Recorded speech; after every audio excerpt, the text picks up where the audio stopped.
ملتا امام زین العابدین علیہ الصلوۃ والسلام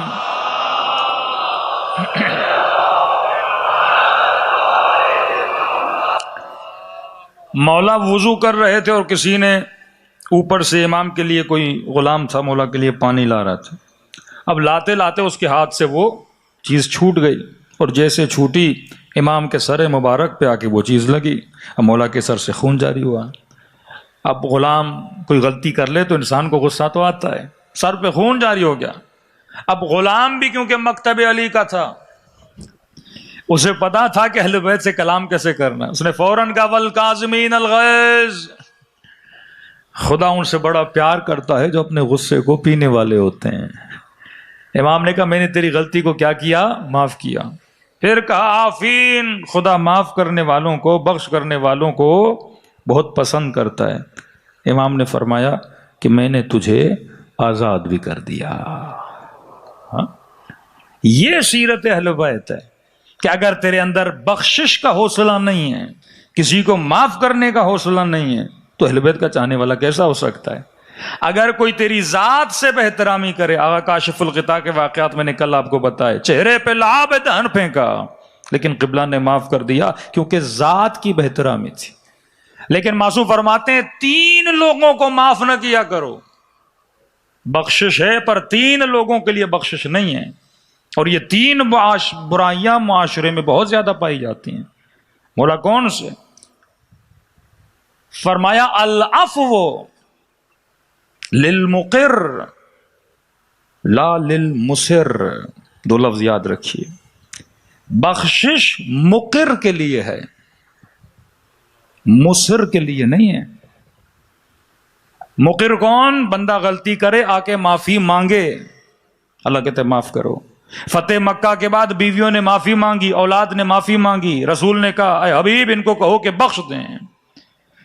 جنگ کربلا میں امام حسین نے اس کے پاؤں کاٹ دیے، مولا کو کہنے لگا مولا مجھے نہیں پتا تھا آپ اتنے طاقتور ہیں۔ حسین نے کہا واپس چلا جا، میں نے تجھے معاف کیا۔ معافی مانگے تو بخشو، کیونکہ مقر ہے، اقرار گناہ کرے، آپ کو آ کر بولے کہ مجھ سے خطا ہوئی، میں نے آپ کے پیسے کھائے، میں نے آپ کے ساتھ زیادتی کی، میں نے آپ کو گالی دی، میں نے آپ کی توہین کی، میں نے آپ کی غیبت کی، بندے خدا معافی مانگنے آیا ہوں، تو چھٹے ماں فرماتے معاف کرو، اگر معاف نہیں کرتے تو ہمارے شیعہ نہیں ہوں۔ لیکن لا للمصر، ایک بندہ غلطی بھی کر رہا ہے پر غلطی کا اسے احساس بھی نہیں ہے، آپ کو گالی بھی دے، آپ کی توہین بھی کرے اور بولے جو کرنا ہے کرو، میں تو کرتا رہوں گا، ایسے بندے کے لیے معافی نہیں ہے۔ معافی اس بندے کے لیے ہے جو معافی مانگے، معافی اس بندے کے لیے نہیں ہے جو اپنے گناہ پہ کیا کرے؟ اصرار کرے۔ جنگ بدر میں ایک شخص رسول خدا کے مقابلے میں آیا، رسول کے ساتھ جنگ لڑی، اور جیسے جنگ ختم ہوئی اس کے بعد آیا، پاؤں پکڑ لیے، اے حبیب خدا، اے رسول خدا، غلطی ہو گئی، اب آپ کے ساتھ نہیں لڑوں گا، اب دشمن اسلام نہیں بنوں گا، بس آپ مجھے معاف کر دیں، میری جان کو بخش دیں۔ نبی نے کہا ٹھیک ہے، اگر تو معافی مانگ رہا ہے معاف کر رہا ہوں، لیکن یاد رکھنا پھر غلطی نہ کرنا۔ پھر جنگ احد ہوئی، معاف کیا، پھر جنگ احد میں آیا، پھر رسول خدا کے مقابلے میں آ کے کھڑا ہو گیا۔ اب جب اسلام کے سپاہیوں نے اسے پکڑا اور رسول کے پاس لے کر آئے، پھر سے وہی ڈرامے بازی شروع کر دی، اے رسول خدا غلطی ہو گئی، تو رحمت للعالمین ہے، مجھے معاف کر دے۔ نبی نے کہا نہیں، تجھے منع کیا تھا مصر نہ بننا، گناہ ایک بار اللہ بھی معاف کرتا ہے، اگر تو بار بار اس خطا کو کرے گا اور پھر بار بار آ کے تو ڈرامے بازیاں کرے گا کہ میں پھر گناہ نہیں کروں گا، نبی نے کہا اسے سزا دو، کیونکہ یہ کیا ہے؟ مصر ہے۔ خدا اصرار کو پسند نہیں کرتا، یہ عربی اصرار ہے، اردو والا نہیں۔ امام رضا علیہ الصلوۃ والسلام فرماتے ہیں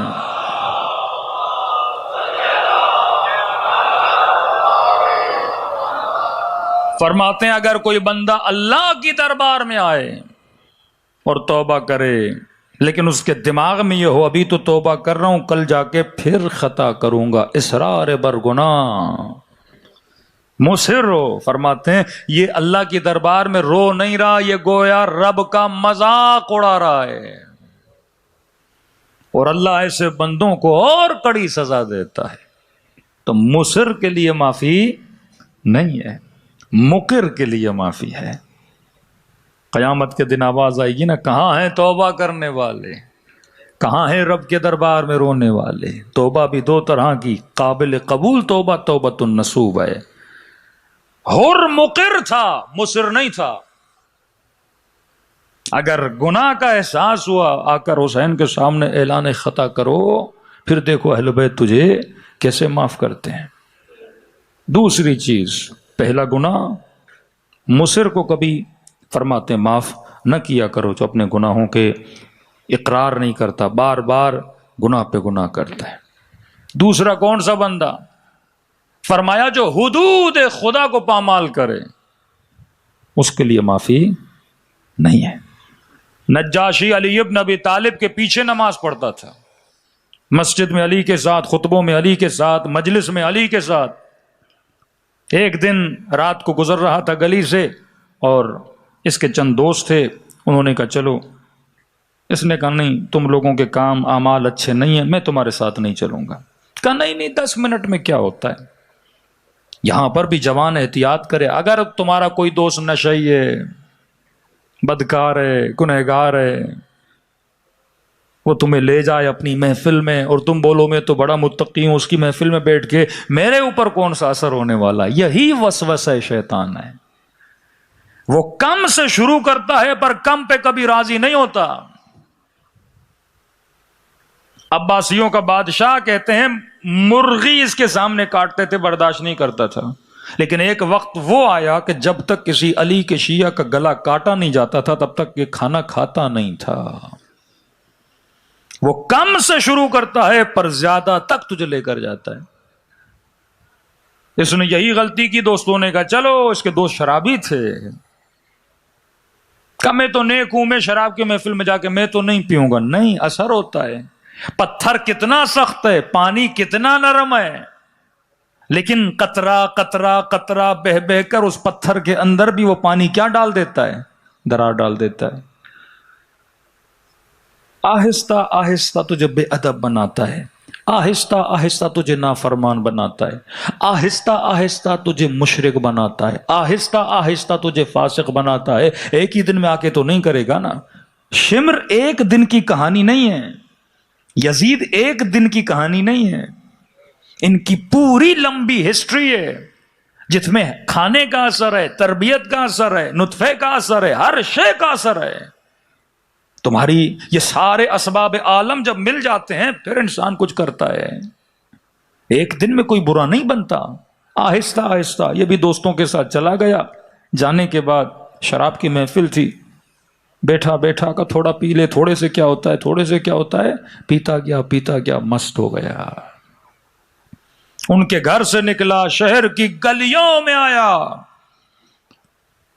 اور غلط غلط باتیں کرنے لگا۔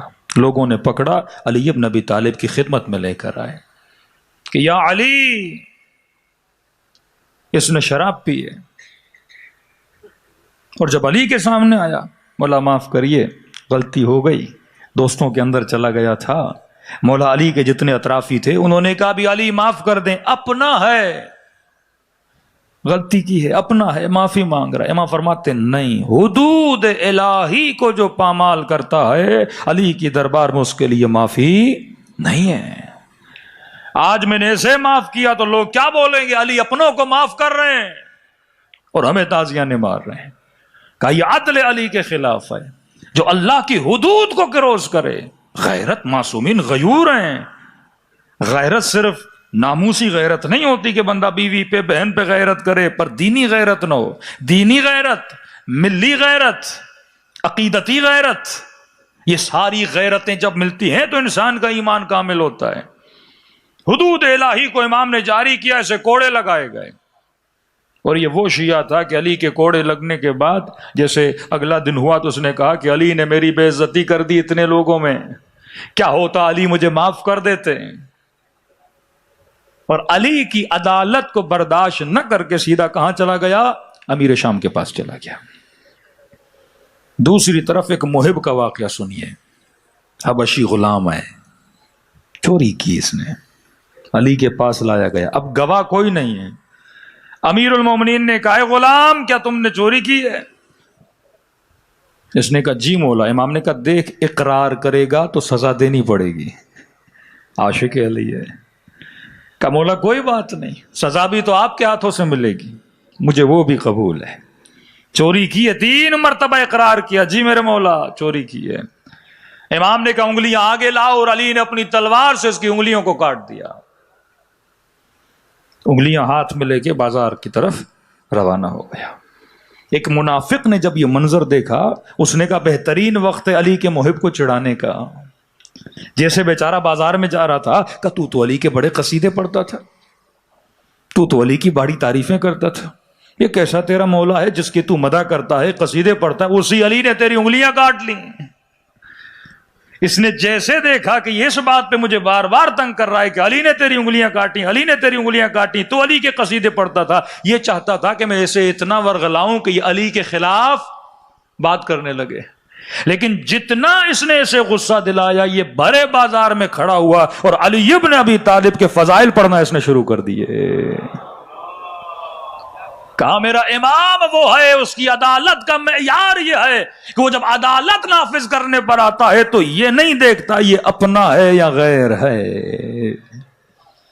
جب اس نے فضائل پڑھے، اب یہاں اس کی دال نہیں گلی، یہ دوڑا دوڑا پھر علی کے پاس گیا، مولا مسجد میں بھی بیٹھے تھے، کہ یا علی عجیب بندہ ہے، تو نے انگلیاں کاٹی ہیں اور تیری تعریفیں کیے جا رہا ہے۔ امام نے کہا کیا؟ میرے قصیدے پڑھ رہا ہے؟ کہا یا علی تیرے قصیدے پڑھ رہا ہے۔ حبیب ابن مظاہر کو بی بی زینب نے کہا بھیا حبیب، حر کو بی بی زینب نے کہا کہ بھیا حر۔ حبیب بازار میں جا رہے ہیں، نگاہ مسلم ابن اسجا پہ پڑی۔ مسلم کہاں جا رہے ہو؟ کہا حبیب بوڑھا ہو گیا ہوں، رنگ لینے جا رہا ہوں تاکہ داڑھی کو لگاؤں، تھوڑا جوان لگوں۔ حبیب نے کہا کہ مسلم ایسی جگہ پہ لے جاؤں جہاں پہ اپنی داڑھی کو خون کا رنگ کرے، نہ مٹنے والا رنگ جو تجھے ہمیشہ جوان کر دے۔ مسلم کا ہاتھ پکڑا، کہاں لے گئے؟ کربلا لے گئے۔ یزید ابن سبیت بصرے کا رہنے والا، 2 بیٹے عبداللہ عبید اللہ، نام یزید ہے، کام علی والے ہیں، سیرت علی، اصل علی ابن ابی طالب۔ کربلا میں 3 سے 4 یزید نامی ہیں جو شہید ہوئے ہیں، 2 بیٹے بھی لیے، خود بھی کیا، 7 لوگ اس نے جمع کیے اور امام حسین کی مدد کے لیے کربلا پہنچا۔ حر جب مولا کے پاس آئے توبہ کر کے، تو امام حسین نے کہا بھیا حر۔ سیدہ زینب نے کہا بھیا حر۔ اب سن اس غلام کا واقعہ۔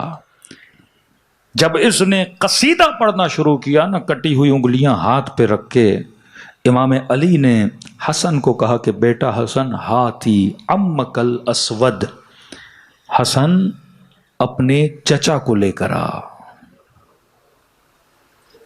جس کی انگلیاں علی نے کاٹی ہیں۔ جب یہ کردار امیر الگناہ کیا تھا نا، مقر تھا، سزا ملی، پھر بھی علی کے دامن کو نجاشی کی طرح نہیں چھوڑا۔ امام نے کہا ہاتھی عمک الاسود، اپنے چچا کو لے کر آ۔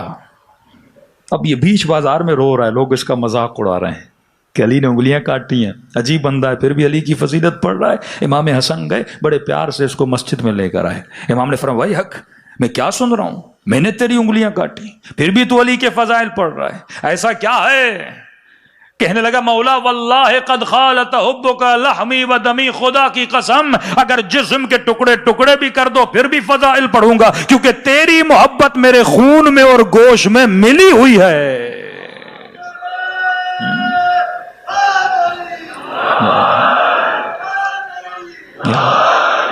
مولا یہ تو نہیں کہ آپ مجھے سزا دے میں دامن علی کو چھوڑ دوں۔ اس وقت علی نے اس کے چہرے کو بوسہ دے کر کہا کہ ایسے ہوتے ہیں علی کے شیعہ، کا انگلیاں ذرا آگے تولا، آگے لائے، لعاب دہن سے ہاتھ انگلیوں پہ پھیرا، ہاتھ پھر ویسا ہی تھا جیسے پہلے اس کا موجود تھا۔ اسی طرح ترمیم کریں گے اہل بیت میدان برزخ میں اپنے چاہنے والوں کی۔ خطائیں ہیں، غلطیاں ہیں، یا سزا کا ازالہ دنیا میں کر یا عالم برزخ میں سزا کا ازالہ ہوگا۔ تو پہلی چیز اسے کبھی معاف نہ کرنا جو مصر ہو، دوسری چیز اسے کبھی معاف نہ کرنا جو حدود پروردگار عالم کو کیا کرے، پامال کرے۔ صلوات پڑھے محمد و آل محمد۔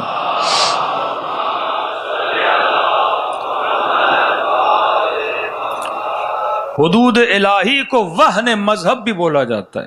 حدیث معصوم ما لم یکن وہنا بالدین، جو انسان دین کی توہین کرے اس کے لیے معافی نہیں ہے۔ اب دین کی توہین میں کعبے کی توہین، دین کی توہین میں قرآن کی توہین، دین کی توہین میں اہل بیت کی توہین، دین کی توہین میں علم کی توہین، یہ تمام تر چیزیں شاعر اللہ ہیں۔ کوئی بھی ان چیزوں کی توہین کرے یہ وہن مذہب ہے۔ اگر کوئی امامے کی بھی توہین کرے یہ وہن مذہب ہے۔